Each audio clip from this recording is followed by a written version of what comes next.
যুক্তরাষ্ট্রে নতুন স্বর্ণযুগ শুরু। স্টেট অব ইউনিয়ন ভাষণে ট্রাম্প ডেমোক্রেটদের বিরুদ্ধে দেশ ধ্বংসের অভিযোগ, অবৈধ অভিবাসীদের বিরুদ্ধে কড়া বার্তা।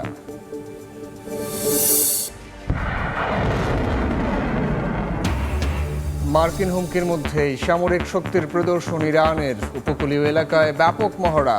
তেহরানের সঙ্গে কূটনৈতিকভাবে সমস্যা সমাধানে আগ্রহী ট্রাম্প।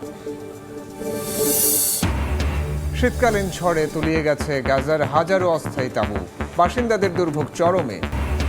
এবং এবার মুখোমুখি সংঘাতে জড়ালো পাকিস্তান আফগানিস্তান। সীমান্তে ভারী অস্ত্র নিয়ে আক্রমণ। খাইবার পাখতুনখোয়া প্রদেশে পুলিশের গাড়িতে সন্ত্রাসী হামলায় নিহত 7।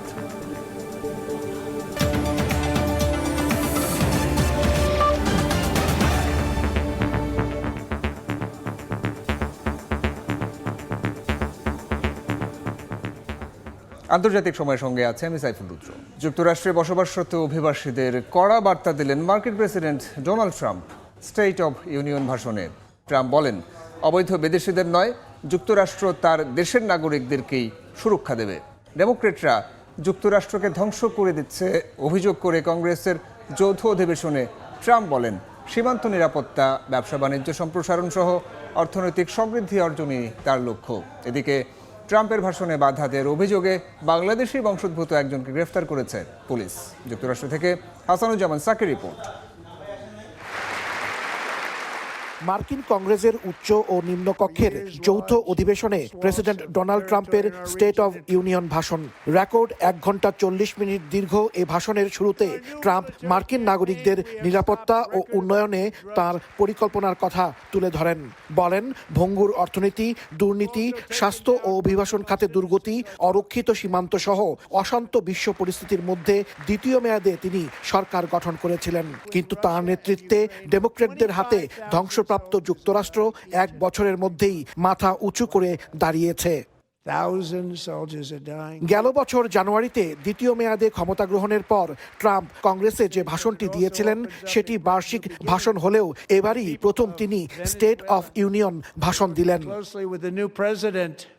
ট্রাম্প বলেন, রাজধানী ওয়াশিংটন ডিসি সহ বিভিন্ন স্থানে ন্যাশনাল গার্ড মোতায়েনের মাধ্যমে আইন শৃঙ্খলা পরিস্থিতির উন্নতি ও অপরাধ প্রবণতা কমেছে। ক্ষমতা গ্রহণের প্রথম 10 মাসে বিশ্বব্যাপী শান্তি প্রতিষ্ঠায় Bharat, Pakistan, Thailand, Cambodia, Iran, Israel ও ফিলিস্তিনের গাজা সহ 8টি যুদ্ধ বন্ধের দাবি করেন ট্রাম্প। মার্কিন প্রেসিডেন্ট বলেন, ভেনেজুয়েলার প্রেসিডেন্ট নিকোলাস মাদুরো কিংবা মেক্সিকোর মাদক সম্রাট যুক্তরাষ্ট্রের জন্য ক্ষতিকর কেউ ছাড় পাবে না। ভাষণে অভিবাসন প্রত্যাশীদের কড়া বার্তা দিয়েছেন মার্কিন প্রেসিডেন্ট। বলেছেন, কোনো অবৈধ বিদেশিদের নয়, তার সরকারের উচিত নিরাপত্তা ও উন্নয়ন সাধনের মাধ্যমে যুক্তরাষ্ট্রের নাগরিকদের কথাই প্রথম চিন্তা করা। ইতোমধ্যে কংগ্রেসের নিম্নকক্ষে পাশ হওয়া আমেরিকা সুরক্ষা আইনটি উচ্চকক্ষে পাশ করাতে সিনেটরদের প্রতি আহ্বান জানান প্রেসিডেন্ট ট্রাম্প।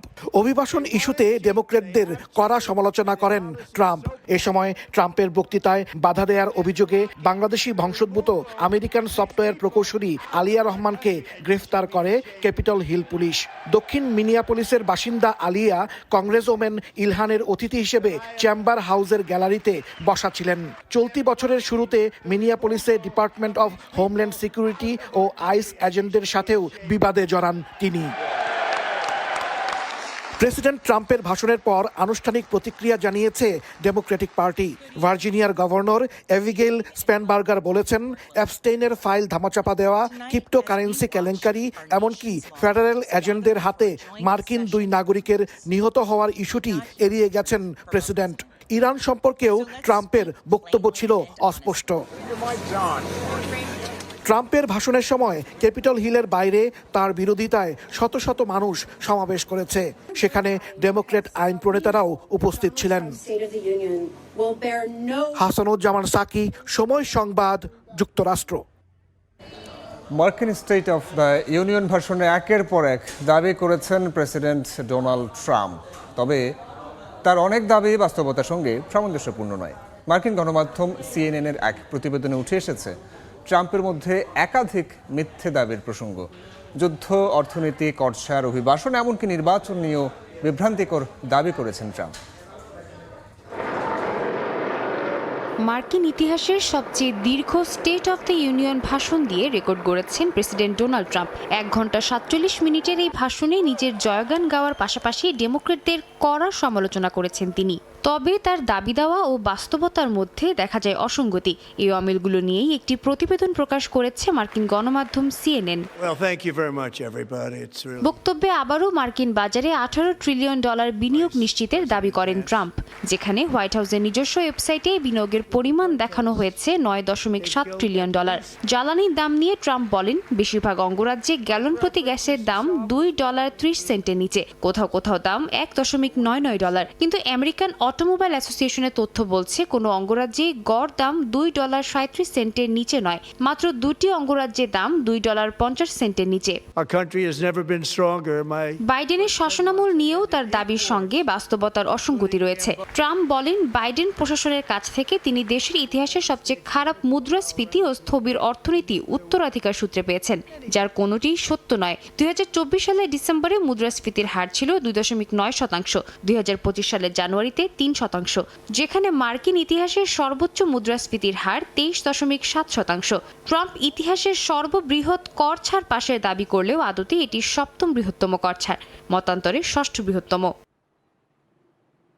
তার আরোপিত শুল্ক বিদেশি দেশগুলো পরিশোধ করে বলেও মন্তব্য করেন প্রেসিডেন্ট। অর্থনীতিবিদদের বিশ্লেষণ বলছে, শুল্ক দেয় যুক্তরাষ্ট্রের আমদানিকারকরা, যার বড় অংশ শেষ পর্যন্ত ভোক্তা ও ব্যবসায়ীদের উপর বর্তায়। অভিবাসন ইস্যুতে ট্রাম্প বলেন, বাইডেন প্রশাসন 11,888 জন খুনিকে দেশে ঢুকতে দিয়েছে।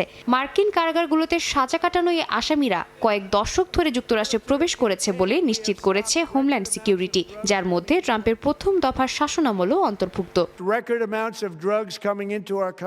এছাড়াও ডেমোক্র্যাটদের বিরুদ্ধে ভোট জালিয়াতির অভিযোগ তোলেন তিনি, যার পক্ষে কোনো প্রমাণ উপস্থাপন করতে পারেননি ট্রাম্প। বিশ্বের বিভিন্ন দেশের যুদ্ধ বন্ধ করা নিয়েও নিজের কৃতিত্ব দাবি করেন মার্কিন প্রেসিডেন্ট, যদিও অনেক দেশ ট্রাম্পের দাবি খারিজ করে দিয়েছেন। সাদিয়া তাসনিম, সময় সংবাদ। যত দ্রুত সম্ভব যুক্তরাষ্ট্রের সঙ্গে সমঝোতায় পৌঁছতে ইরান প্রস্তুত রয়েছে বলে জানান ইরানের উপপররাষ্ট্রমন্ত্রী। সততা এবং সরল বিশ্বাসে আগামী বৃহস্পতিবার জেনেভায় আলোচনায় কক্ষে প্রবেশ করবে তেহরান। যদিও এর মধ্যে ইরানের উপকূলবর্তী এলাকায় সামরিক মহড়া অব্যাহত রেখেছে IRGC। তেহরানের বিরুদ্ধে যুদ্ধে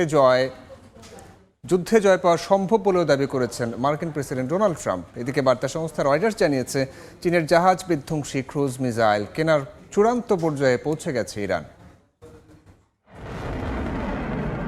বৃহস্পতিবারের জেনেভার বৈঠকে বসার আগেই উপকূলবর্তী এলাকায় ক্ষেপণাস্ত্র উৎক্ষেপণ, ড্রোন ও গোলাবর্ষণের মহড়া চালিয়েছে ইরানের রেভলিউশনারি গার্ড কর্পস। মহড়াটি মূলত দক্ষিণ উপকূলকে কেন্দ্র করে হলেও ইরানের অন্যান্য অংশেও একই রকম মহড়া চলছে। ইরানের রাষ্ট্রীয় টিভি জানিয়েছে, মহড়ায় ড্রোন, নৌযান, উভচরযান, স্থল থেকে সমুদ্রে নিক্ষেপযোগ্য ক্ষেপণাস্ত্র ও রকেট এবং আর্টিলারি ব্যবহার করা হচ্ছে।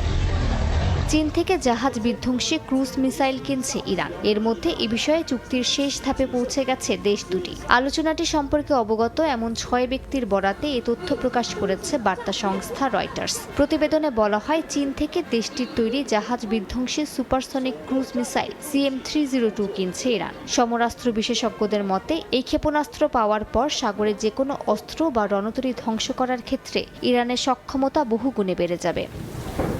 যদিও ইরানের উপপররাষ্ট্রমন্ত্রী মজিদ তখত রাভাঞ্চি জানিয়েছেন, তেহরান যত দ্রুত সম্ভব ওয়াশিংটনের সঙ্গে সমঝোতায় পৌঁছাতে চায়। যুক্তরাষ্ট্রের সঙ্গে পারমাণবিক কর্মসূচি নিয়ে আলোচনায় চুক্তিতে পৌঁছাতে ইরান যে কোনো প্রয়োজনীয় পদক্ষেপ নিতে প্রস্তুত বলেও জানান তিনি। ইরানের উপপররাষ্ট্রমন্ত্রী আরও জানান, সততা এবং সরল বিশ্বাসে আগামী বৃহস্পতিবার জেনেভায় আলোচনার কক্ষে প্রবেশ করবে তেহরান। এর মধ্যেই যুক্তরাষ্ট্রের প্রেসিডেন্ট ডোনাল্ড ট্রাম্প ইরান নিয়ন্ত্রণে সম্ভাব্য সামরিক হামলা নিয়ে শীর্ষ সামরিক উপদেষ্টার সতর্কতা সম্পর্কিত খবরগুলোকে গুজব বলে দাবি করেছেন। এ সময় তিনি হুঁশিয়ারি দিয়ে বলেন, ইরানের বিরুদ্ধে যুদ্ধে সহজেই জয়ী হবে যুক্তরাষ্ট্র। তিনি আবারও বলেন, চুক্তিতে রাজি না হলে ইরানের জন্য অনেক খারাপ দিন অপেক্ষা করছে। মালিহা সুহরওয়ার্দী, সময় সংবাদ। পাকিস্তান আফগানিস্তান সীমান্তে মুখোমুখি সংঘর্ষে জড়িয়েছে দুই দেশ। আফগানিস্তানের নানগরহার প্রদেশে দুই পক্ষই একে অপরের ভারী অস্ত্রশস্ত্র দিয়ে হামলা চালিয়েছে।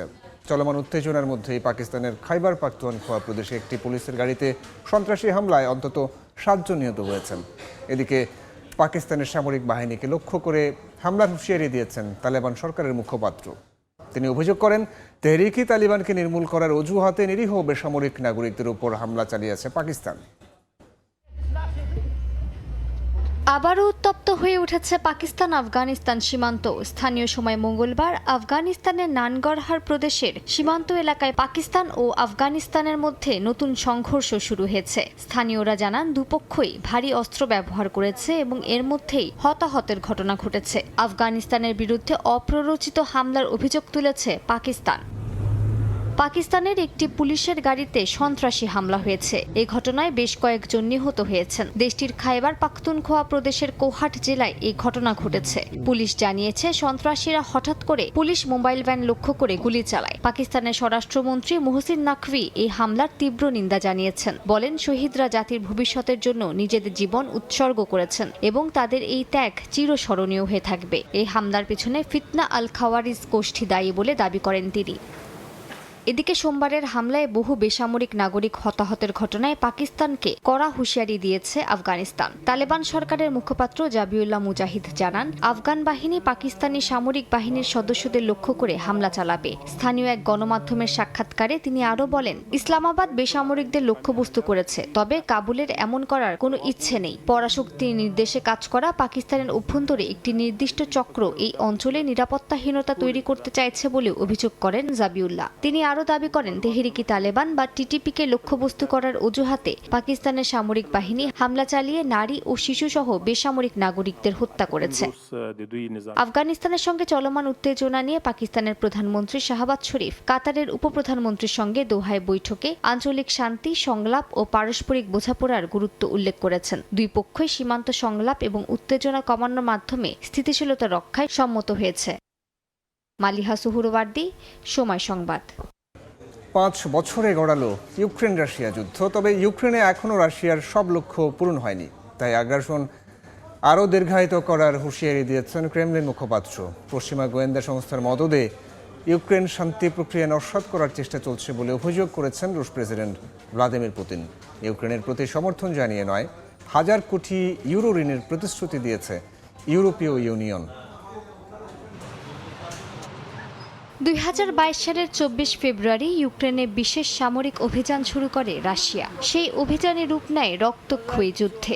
সেই ভয়াবহতার 4 বছর পূর্ণ হয়েছে। দ্বিতীয় বিশ্বযুদ্ধের পর ইউরোপের সবচেয়ে দুর্বিষহ যুদ্ধের এই দীর্ঘ সময়ে ছিল শুধুই হাহাকার আর ক্ষত। সেই দিনগুলোর স্মরণেই এই দিনে আবেগাপ্লুত হয়ে পড়েন স্বজন হারানো ইউক্রেনীয়রা। ইউক্রেনের জনগণের ধৈর্য আর সাহসের প্রশংসা করে জাতির উদ্দেশ্যে ভাষণ দেন প্রেসিডেন্ট ভলোদিমির জেলেনস্কি। বলেন, রাশিয়ার প্রেসিডেন্ট ভ্লাদিমির পুতিন এই যুদ্ধে তার লক্ষ্য অর্জনে ব্যর্থ হয়েছেন। এই সময় মার্কিন প্রেসিডেন্ট ডোনাল্ড ট্রাম্পকে ইউক্রেনে এসে যুদ্ধের ভয়াবহতা সম্পর্কে প্রকৃত ধারণা নেয়ার আহ্বান জানান জেলেনস্কি। পুতিন ইউক্রেনের মানুষের মনোবল ভাঙতে ব্যর্থ হয়েছে। তিনি এই যুদ্ধে জিততে পারেননি। আমরা ইউক্রেনকে রক্ষা করেছি এবং আমরা শান্তি ও ন্যায় নিশ্চিত করতে সবকিছু করব। ইউক্রেনের পাশে দাঁড়াতে কিয়েভ সফর করেছেন ডজনখানেক ইউরোপীয় কর্মকর্তা। যুদ্ধে নিহত ইউক্রেনীয়দের শ্রদ্ধা জানাতে স্মৃতিসভায় অংশ নেন তারা। যুক্তরাজ্যের প্রধানমন্ত্রী কিয়ার স্টারমার রাশিয়ার প্রেসিডেন্ট ভ্লাদিমির পুতিনের বিরুদ্ধে স্থায়ী শান্তির পথে বাধা দেওয়ার অভিযোগ করেন। ইউক্রেনে নতুন সামরিক ও মানবিক সহায়তার প্যাকেজও ঘোষণা দেন তিনি। ন্যাটো মহাসচিব মার্ক রুটে বলেন, মস্কোকে মোকাবিলায় কিয়েভের আরও সামরিক সহায়তা প্রয়োজন। এর মধ্যে ইউক্রেনের জন্য 900 কোটি ইউরো ঋণের অনুমোদন দিয়েছেন ইউরোপীয় ইউনিয়নের president Ursula von der Leyen. রাশিয়ার প্রেসিডেন্ট ভ্লাদিমির পুতিন মঙ্গলবার অভিযোগ করেছেন, পশ্চিমা গোয়েন্দা সংস্থার সহায়তায় ইউক্রেন শান্তি প্রক্রিয়ায় বাধা দিচ্ছে। তিনি দাবি করেন, শত্রুরা রাশিয়াকে কৌশলগতভাবে পরাজিত করতে ব্যর্থ হয়েছে। তাই তারা শহরগুলোতে গোলাবারুদ ছোড়া, অবকাঠামো ধ্বংস এবং সরকারি ও সামরিক কর্মকর্তাদের হত্যার মতো বিভিন্ন পদ্ধতি ব্যবহার করছে। পুতিন সতর্ক করে বলেন, কৃষ্ণ সাগরের নিচে থাকা রাশিয়ার গ্যাস পাইপলাইনগুলো আক্রমণের লক্ষ্য হতে পারে। তবে এর যথাযথ জবাব দেওয়ারও হুঁশিয়ারি দিয়েছেন রুশ প্রেসিডেন্ট। এ ধরনের হুমকি কার্যকরভাবে মোকাবেলার জন্য আমাদের শক্তিশালী পদক্ষেপ নিতে হবে। এর মধ্যে রয়েছে জ্বালানি ও পরিবহন অবকাঠামো এবং জনসমাগমের স্থানগুলোর সন্ত্রাস বিরোধী নিরাপত্তা জোরদার করা। আমাদের অবশ্যই গুরুত্বপূর্ণ স্থাপনাগুলোর সর্বোচ্চ নিরাপত্তা নিশ্চিত করতে হবে এবং প্রয়োজনে অতিরিক্ত নিরাপত্তার ব্যবস্থা করতে হবে। с попыткой урегулирования дипломатическими средствами. এর মধ্যে ক্রেমলিন মুখপাত্র দিমিত্রি পেসকোভ হুঁশিয়ারি দিয়ে বলেছেন, ইউক্রেনে রাশিয়ার সব লক্ষ্য এখনো পূরণ হয়নি। সব লক্ষ্য অর্জনে সামরিক আগ্রাসন চলবে বলেও ঘোষণা দিয়েছেন তিনি। মালিহা সুহরওয়ার্দী, সময় সংবাদ। আন্তর্জাতিক সময় আরও থাকছে। টানা বৃষ্টিতে ব্রাজিলের দক্ষিণ পূর্বাঞ্চলে ভয়াবহ বন্যা ও ভূমিধস, অনেকের মৃত্যু, নিখোঁজ অর্ধশত। দুর্যোগ মোকাবিলায় সহায়তার আশ্বাস প্রেসিডেন্ট লুলার। উত্তর কোরিয়ায় বিশেষ দলীয় কংগ্রেসে পদোন্নতি পেয়েছেন দেশটির সর্বোচ্চ নেতা কিম জং উনের বোন কিম ইউ জং। শাসক দল ওয়ার্কার্স পার্টির কেন্দ্রীয় কমিটির একটি বিভাগের উপপরিচালক থেকে পরিচালক হয়েছেন। এ পদোন্নতিকে কিম পরিবারের ক্ষমতা আরও পাকাপোক্ত করার উদ্যোগ হিসেবে দেখছেন বিশ্লেষকরা। পিয়ংইয়ংয়ে চলছে বিশেষ দলীয় কংগ্রেস। 5 বছর পর 5,000 প্রতিনিধির এই সভায় আবারও দলের সাধারণ সম্পাদক নির্বাচিত হয়েছেন উত্তর কোরিয়ার সর্বোচ্চ নেতা কিম জং উন। তার সঙ্গে এবার পদোন্নতি পেয়েছেন কিম জং উনের বোন কিম ইউ জং। এই পদোন্নতিকে কিম পরিবারের ক্ষমতা আর পাকাপোক্ত করার উদ্যোগ হিসেবে দেখছেন বিশ্লেষকরা। স্থানীয় সময় মঙ্গলবার উত্তর কোরিয়ার রাষ্ট্রীয় সংবাদ সংস্থা KCNA জানায়, কিম ইউ জং আগে শাসক দল ওয়ার্কার্স পার্টির কেন্দ্রীয় কমিটির একটি বিভাগের উপপরিচালক ছিলেন। বর্তমানে তিনি পেয়েছেন পরিচালকের দায়িত্ব। আগামী 5 বছরের মধ্যে দেশটির সুউচ্চ অর্থনৈতিক কাঠামো বাস্তবায়নের খসড়া প্রস্তাবের পরে এই পদোন্নতি পেলেন তিনি। তবে কিম ইউ ঠিক কোন বিভাগের দায়িত্ব পেয়েছেন সেটা এখনও জানা যায়নি। কিম ইউ জং দীর্ঘ সময় ধরে উত্তর কোরিয়া সরকারের প্রধান কণ্ঠস্বর হিসেবে কাজ করছেন। বিশেষ করে দক্ষিণ কোরিয়ার বিরুদ্ধে কঠোর হুমকি বা উস্কানিমূলক বিবৃতির জন্য তিনি পরিচিত। উত্তর কোরিয়ায় কিম জং উনের ভাই বোনদের অবস্থান সাধারণত খুব একটা নিরাপদ থাকে না। তবে কিম ইউ জং এখনও টিকে আছেন নিজের অবস্থানে। অর্জিতা শেহজিন, সময় সংবাদ। ব্রাজিলের দক্ষিণ পূর্বাঞ্চলে ভারী বৃষ্টিতে ভয়াবহ ভূমিধস ও বন্যায় অন্তত 23 জনের মৃত্যু হয়েছে। নিখোঁজ রয়েছেন প্রায় 45 জন। কাদামাটির ধ্বংসস্তূপের নিচে চাপা পড়েছে আবাসিক এলাকা। জারি করা হয়েছে জরুরি সতর্কতা। উদ্ধার তৎপরতা চললে অব্যাহত বৃষ্টি পরিস্থিতিকে আরও জটিল করে তুলেছে বলে জানান স্থানীয়রা। দক্ষিণ আমেরিকার দেশ ব্রাজিলের মিনাস জেরাইস অঙ্গরাজ্যের জুইজ দে ফোরা শহরের ইতিহাসের সবচেয়ে বেশি বৃষ্টিপাতের ফেব্রুয়ারি মাস পার করছে। টানা বৃষ্টিতে ভয়াবহ বন্যা পরিস্থিতি সৃষ্টি হয়েছে। একই সঙ্গে বিভিন্ন এলাকায় দেখা দিয়েছে ভূমিধস। এতে বেশ কয়েকজন নিহত হয়েছেন, নিখোঁজ হয়েছেন অনেকেই। ক্ষতিগ্রস্ত হয়েছে নিকটবর্তী উবা শহরও। ভূমিধসে একাধিক বাড়ি ধসে পড়েছে। কাদামাটির স্তূপে চাপা পড়েছে আবাসিক এলাকা।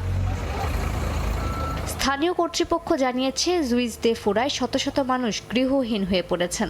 বন্যা ও ভূমিধসের কারণে পৌরসভা পরিচালিত স্কুলগুলোর পাঠদান স্থগিত করা হয়েছে। নিখোঁজদের খোঁজে মোতায়েন করা হয়েছে বিশেষ উদ্ধারকারী দল। ত্রাণ ও মানবিক সহায়তা কার্যক্রম জোরদারের পাশাপাশি জুইজ দে ফোরা শহরে জারি করা হয়েছে জরুরি অবস্থা।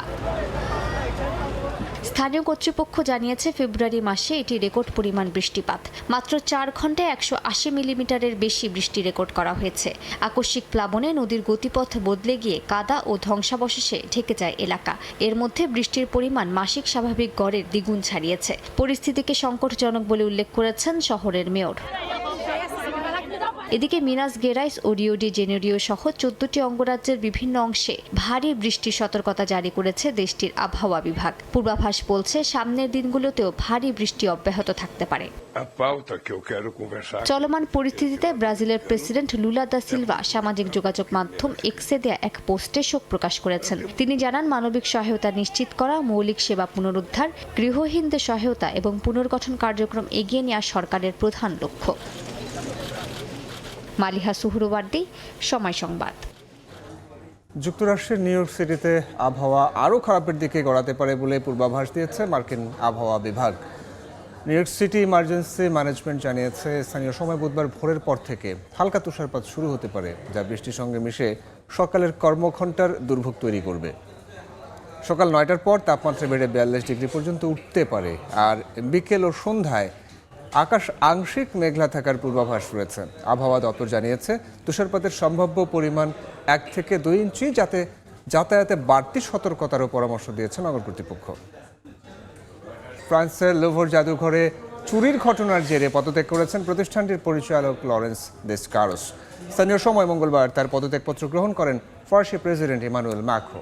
লরেন্সের এই সিদ্ধান্তের প্রশংসা করেন তিনি। প্রেসিডেন্টের কার্যালয় জানায়, সফলভাবে জাদুঘরের আধুনিকায়ন ও নিরাপত্তা জোরদারের জন্য নতুন দৃষ্টিভঙ্গি দরকার। গত বছরের অক্টোবরে লুভর জাদুঘরে পরিকল্পিত অভিযান চালিয়ে মহামূল্যবান 8টি অলংকার চুরি করা হয়।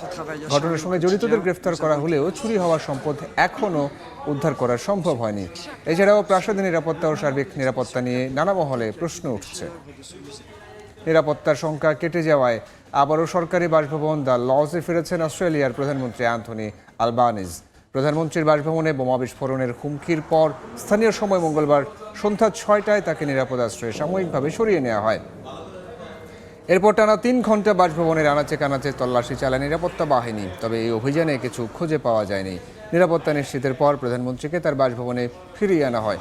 সম্প্রতি বেশ কয়েকবার হত্যার হুমকি পেয়েছেন আলবানিজ। কঙ্গোর M23 বিদ্রোহী গোষ্ঠীর মুখপাত্র উইলি নাগোমা সামরিক বাহিনীর ড্রোন হামলা নিহত হয়েছেন। স্থানীয় সময় মঙ্গলবার ডেমোক্রেটিক রিপাবলিক ও কঙ্গোর পূর্বাঞ্চলে এই ঘটনা ঘটে। বিদ্রোহী গোষ্ঠীর 2 জ্যেষ্ঠ কর্মকর্তা, এক স্থানীয় কূটনীতিক ও সরকারের এক উপদেষ্টা এ তথ্যের সত্যতা নিশ্চিত করেছেন। তবে কঙ্গোর প্রেসিডেন্টের কার্যালয় বা সামরিক বাহিনী এ বিষয়ে এখনও কোনো মন্তব্য করেনি। কাতারের মধ্যস্থতায় যুদ্ধবিরতি নিয়ে চলমান আলোচনার মধ্যে রোববার থেকে এলাকাটিতে তীব্র সংঘর্ষ চলছিল।